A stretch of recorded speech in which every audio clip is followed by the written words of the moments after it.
Today we're going to delve into the fascinating topic of how your mind can create your desired reality.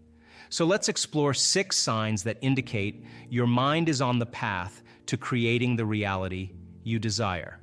Now, the first sign is understanding brain waves.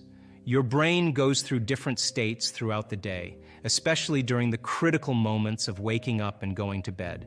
In the morning, your brain waves transition from slow delta to theta, alpha, and finally, beta. As you go to bed at night, it's the reverse, from beta to alpha, theta, and delta. Why are these transitions crucial? Well, during these moments, your mind is more suggestible to information. This is the perfect time to tap into the power of your brain and create the reality you desire. The second sign revolves around your morning routine. Many people, unfortunately, wake up and immediately start thinking about their problems. These problems are memories connected to specific people, things, times, and places, essentially the past. The moment you engage in these thoughts, emotions associated with those experiences resurface, anchoring you in the past. But what if you consciously chose to slow down, visualize, affirm, and set positive intentions for the day? By doing so, you create a new trajectory for your thoughts and emotions, influencing your reality. The third sign involves breaking the cycle of negative thoughts. Often, people get caught up in a loop of negative emotions, reaffirming their identity as they wake up. If you constantly think of yourself as a failure, you'll feel like one. And as you feel like a failure, you'll think more thoughts aligning with that identity. The key here is to interrupt this cycle. Instead of waking up and immediately diving into negative thoughts, take a moment to pause, reflect, and consciously choose thoughts that align with the reality you want to create. Let's talk about the fourth sign, and this one is all about embracing uncertainty. Now, uncertainty is like a big question mark. It's the unknown, and for many people, that can be a bit scary. We're used to having things planned out, knowing what's going to happen next, but the truth is, the unknown is where real change happens. Imagine your life as a big adventure, and uncertainty is like the unexplored territory waiting for you to discover. Some people might feel a bit nervous about it because they think they can't predict what's going to happen in the future. And you know what? That's okay, because the best way to figure out what's coming next is not by trying to predict it like reading a crystal ball, it's by creating it. So, how do you go about embracing uncertainty? Well, first, it's about understanding that the unknown is a gateway to infinite possibilities. Think of it like this. If you always know what's going to happen, it's like reading the same book over and over again. But if you step into the unknown, it's like opening a brand new book every day. You never know what exciting plot twists and adventures might unfold. When you embrace uncertainty, you're giving yourself permission to let go of the limitations of the known. The known is what you're used to. It's your routine, your comfort zone. But real growth, real magic happens when you step out of that comfort zone and into the unknown. Now let's talk about fear. Many people fear what might happen in the unknown. They worry about things not going the way they planned. But here's the secret. When you're living in fear, you're not really living. Fear holds you back, like an anchor preventing a boat from sailing freely. To truly embrace uncertainty, it's time to regulate your state. What does that mean? It means shifting from a mindset of fear to a mindset of curiosity and excitement. Instead of thinking, oh no, what if something bad happens? You can think, wow, what amazing things might unfold in this unknown territory. Think of uncertainty as an opportunity rather than a threat. When you start seeing it this way, you'll find yourself more open to new experiences and ready to adapt to whatever comes your way. let's talk about the fifth sign, which is all about being aware of the present moment. Now, many people go through their days without really paying attention to what's happening right now. They often find themselves stuck in the past, doing the same things over and over again, day after day. You might be wondering, why is living in the past a problem? Well, here's the thing. When you're stuck in the familiar past, your body goes on autopilot. It's like you're on a ride that's been programmed based on what you've done before. Imagine going on a roller coaster, but instead of choosing the twists and turns, the roller coaster just takes you on the same path every time. This autopilot mode leads you to a predictable future, one that's based on your past actions. It's like your future is already set in stone, and you're just following the same script over and over again. We call this the known because it's what you're used to. It's familiar, but it might not be the most fulfilling path. So how do you break free from this cycle? How do you step away from the known and create a different, more exciting future? The answer lies in present moment awareness. Present moment awareness means paying attention to what's happening right now at this very moment. It's about being fully engaged in your life, not just going through the motions. When you're in the present moment, you have the power to make new choices, choices that can lead to a future that's different from what you've experienced before. Think of it like this. Your past is a script, and you've been playing the same role for a while now. But in the present moment, you have the opportunity to improvise, to rewrite the script, and to choose a different role for yourself. Lastly, the sixth sign involves fifth-dimensional creation. This is where we move beyond the three-dimensional approach of changing matter to a more profound understanding of consciousness. When you forget about yourself and become pure consciousness, you tap into the quantum field of possibilities. Thoughts are electric and feelings are magnetic. By combining a clear intention with a coherent heart, you broadcast a new signature into the quantum field. The magic happens when you consistently revisit this energetic signature, collapsing space and time, drawing your desired experiences toward you. It's not about going somewhere to get something. It's about becoming the vortex that attracts the reality you want. Now let's dive into a practical exercise to help you align with these signs and start creating your desired reality. Close your eyes and take a few deep breaths. In this moment, let go of your identity, forget about your problems, and become pure consciousness. Visualize the reality you desire. See it clearly in your mind. Feel the emotions associated with that reality as if you're living it right now. Your thoughts and feelings are creating an energetic signature that resonates with the quantum field. As you consistently practice this exercise, you'll notice shifts in your brain waves, synchronization of different brain areas, and a sense of wholeness and completeness. This is the process of moving from the known to the unknown, from the familiar past to the unpredictable future you're actively creating. Your mind has the incredible power to shape your reality. By understanding and implementing these signs into your daily life, you can break free from the limitations of the past and step into a future filled with unlimited possibilities. You are the creator of your reality. Embrace the unknown, live in the present moment, and watch as your desired reality unfolds before your eyes. Now, intention is a vision, a potential that already exists in the quantum field that you get to select. And when you ask yourself a question like, what would it be like to be healthy? What would it be like to be wealthy? What would it be like to be free or to be in love? The moment you ask that creative question, a part of your brain called the frontal lobe turns on. That's the crowning achievement of the human being. Once that area of the brain turns on, it's like a great symphony leader. It looks out of the landscape of the entire brain, and it begins to randomly select different networks of neurons that are connected to the things you've learned in your life or the experiences you've had. And it begins to seamlessly paste them together to create an ideal, a vision, or an internal representation. That is a potential experience that's awaiting you. But it's not enough to just have the mind involved. Thoughts are the language of the brain, and feelings are the language of the body. and how you think and how you feel creates a state of being.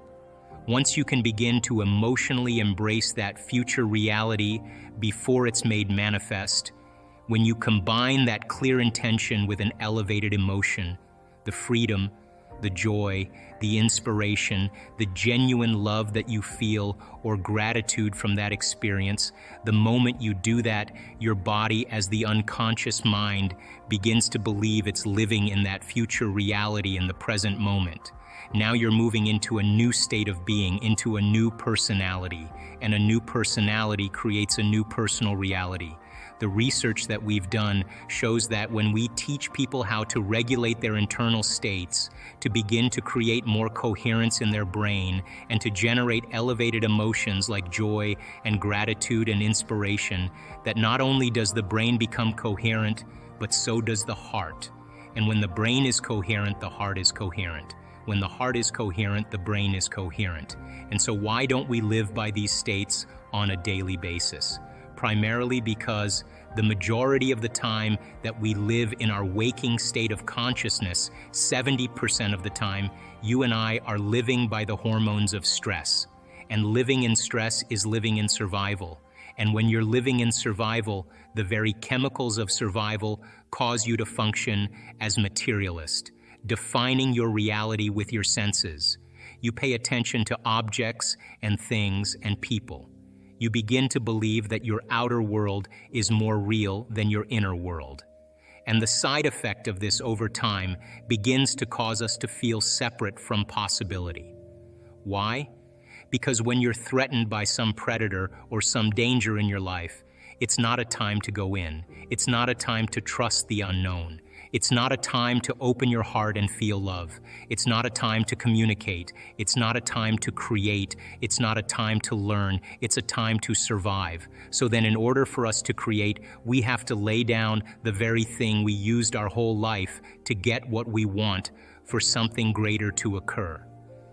And most importantly, we want you to understand when you're in the creative state and when you're not. And if you were to take a little time every day and apply some of the principles in changing beliefs and perceptions about yourself and your life, and what is a belief other than a thought you keep thinking over and over again? And all beliefs are based on past experiences. And in order for you to change a belief or perception about yourself and your life, you have to make a decision with such firm intention that the amplitude of that decision carries a level of energy that's greater than the hardwired programs in your brain and the emotional conditioning in your body. And your body literally has to respond to a new mind.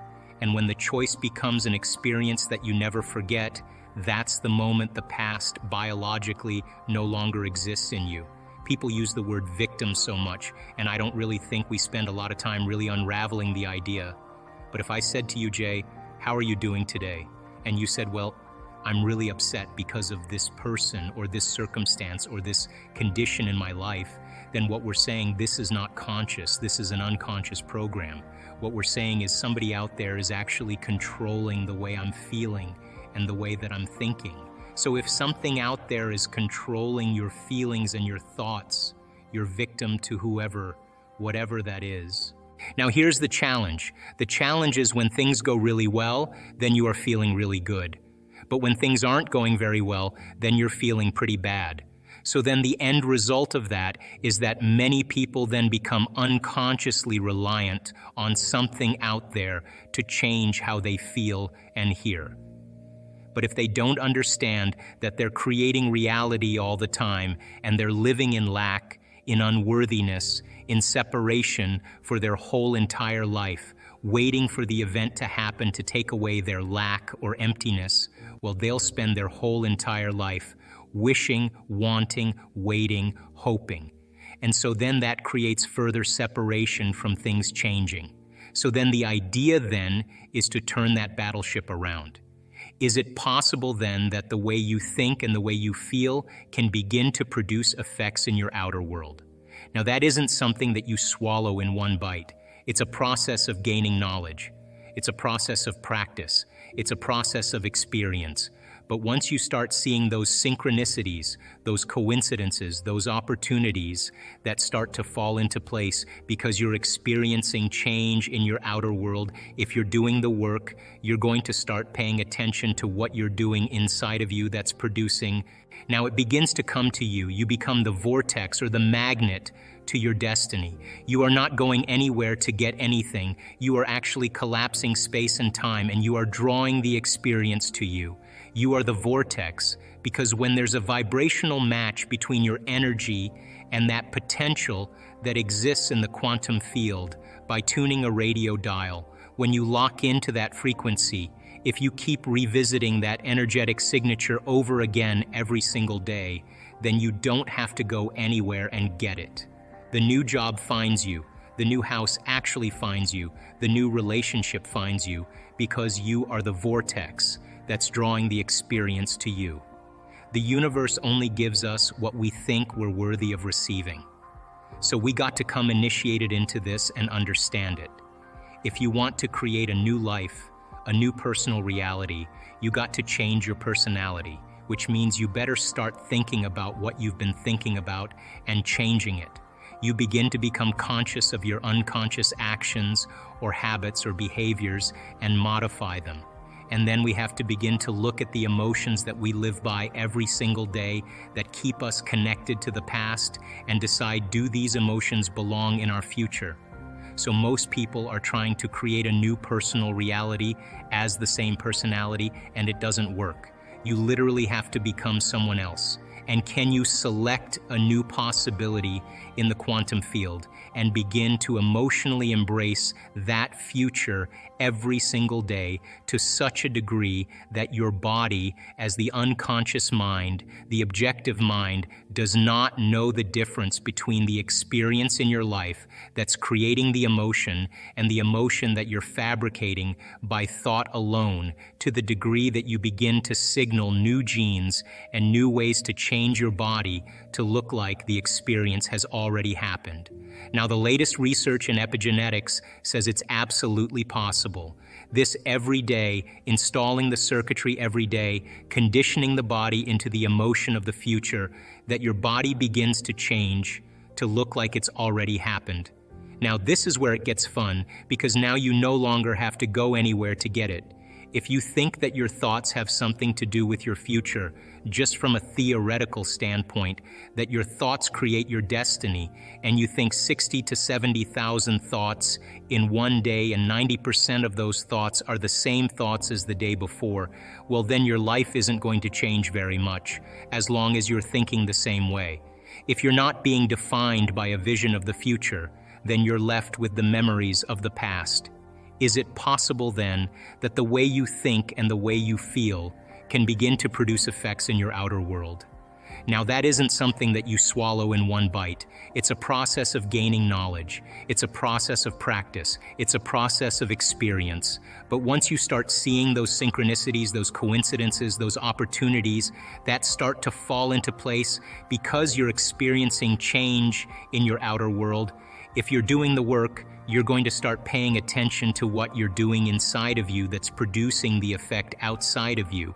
And once you correlate the changes of what you're doing inside of you with the effect you produce outside of you, you're going to pay attention to what you did, and you're going to do it again. And all of a sudden, you're going to start believing more that you're the creator of your life and less of the victim of your life. And those same thoughts lead to the same choices. The same choices lead to the same behaviors.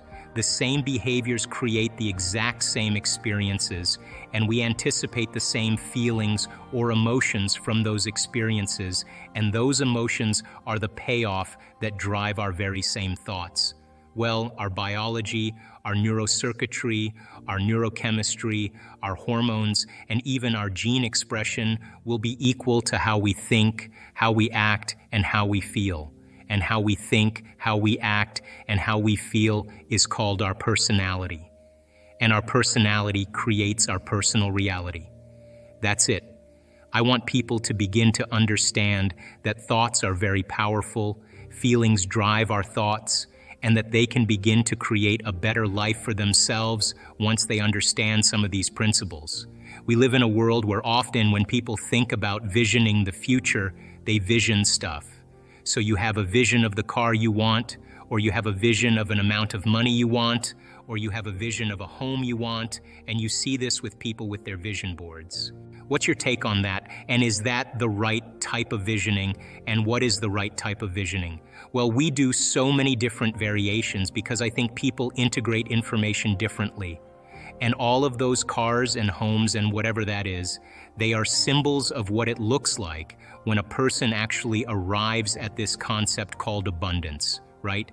So if those things help them to associate with something that creates a feeling of abundance, and they're building their vision board to help them to get clear on their intent, then that's fine. Because they're associating objects or things or material things that they'll say, that's when I know that I'm abundant. That's fine. Other people will say, look, abundance just means that I have more than I need, and I'm happy with that. And for them, there's a feeling that is associated with that. And when they begin to dream about their future, they may see themselves in a scene or see themselves a certain way. I don't care what it takes for the person to get there, because once they have their abundance, and this happens quite a bit in our work, when you finally have everything you want, there's only one thing you're going to ask yourself: how am I going to contribute to the world? How am I going to make a difference? So we use different tools to help people to get to that point. But if the person's doing the vision board and they're saying, when I get my new car, I get my new house, I get my new relationship, then I'm going to feel so great. Well, then they're back to the program, waiting for it to happen, for them to feel the emotion. They're believing their outer world has to change in order for them to feel better. There's no effect of drawing the experience to you that way. So the person has to use those tools to get them into the emotional state for them to feel like it's already happened. Now think about this. If you get up from a creative process and you feel grateful, you feel a love for life, you feel a joy for existence, you feel a passion for the moment, you will not be looking for your future because you'll feel like it's already happened. It's the moment that we start feeling those self-limiting emotions, that we feel separation, and then we start looking for it again. Well then, if you're waiting, you're not creating, you're in separation again. So then whatever it takes for you to move into a state of being, and what is a state of being? Thoughts are the vocabulary of the brain. Feelings are the vocabulary of your body. How you think and how you feel creates your state of being. So then, if you wake up in the morning and you come back to your senses with a clean slate and you say, I don't feel anything, and you say, well, let me start thinking about all the problems in my life. Well, all those problems are connected to different people or different objects or things at different times and places. The moment you remember your problems, a memory is a record of the past. You're thinking in the past. Every one of those problems has an emotion associated with them. So all of a sudden you start feeling unhappy, you start feeling bitter, you start feeling frustrated. So now your body's in the past. So then most people then create a state of being that's connected to their past. And if they're in the familiar past, then they are going to crave the predictable future and they're going to fall back into routine. So then we want people then to get very clear on that vision of their future, however they do it, and begin to combine that clear intention with an elevated emotion. So then, if you wanted to create a new personal reality, a new life, then you would have to start thinking about what you've been thinking about and change it. You would have to become aware of your unconscious thoughts and observe them. You would have to pay attention to your automatic habits and behaviors and modify them. And you would have to look at the emotions you live by every single day that are connected to your past and decide if those emotions belong in your future. You see, most people try to create a new personal reality as the same personality, and it doesn't work. You literally have to become someone else. And you are here this week to learn vital information about creating a future and be defined by a vision of the future instead of the memories of the past.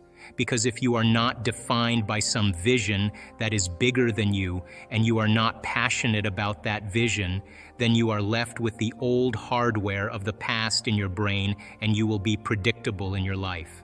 So would you agree then?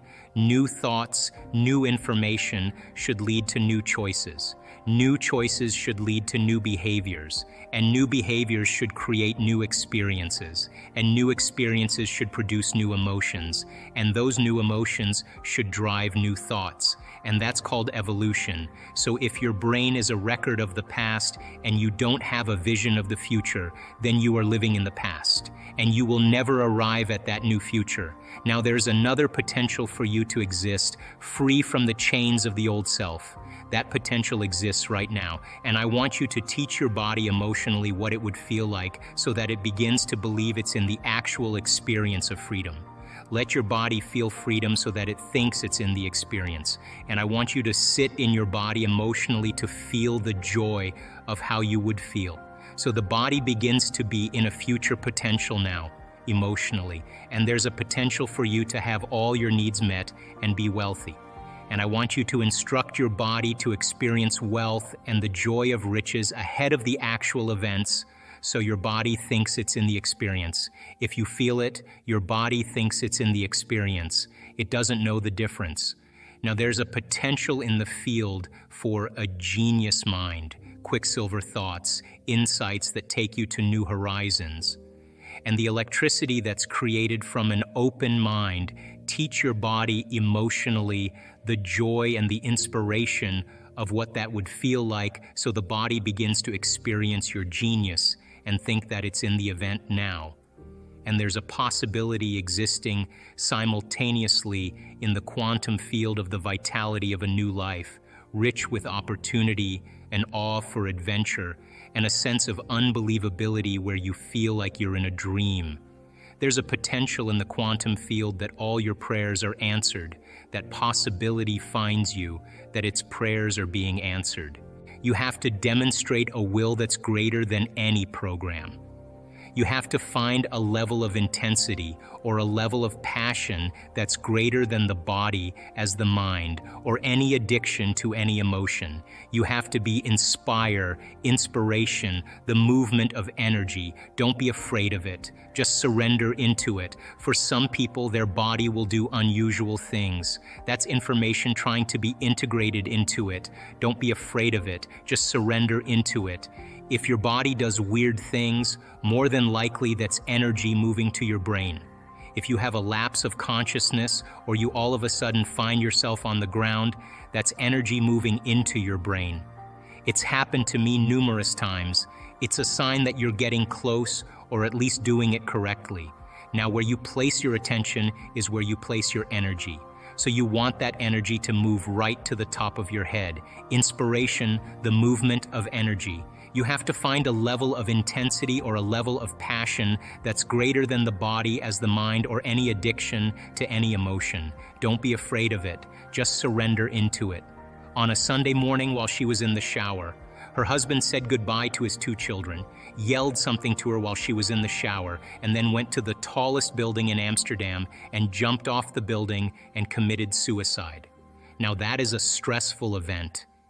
And when she got the news, she experienced all the emotions that people experience from something that's shocking and traumatic like that.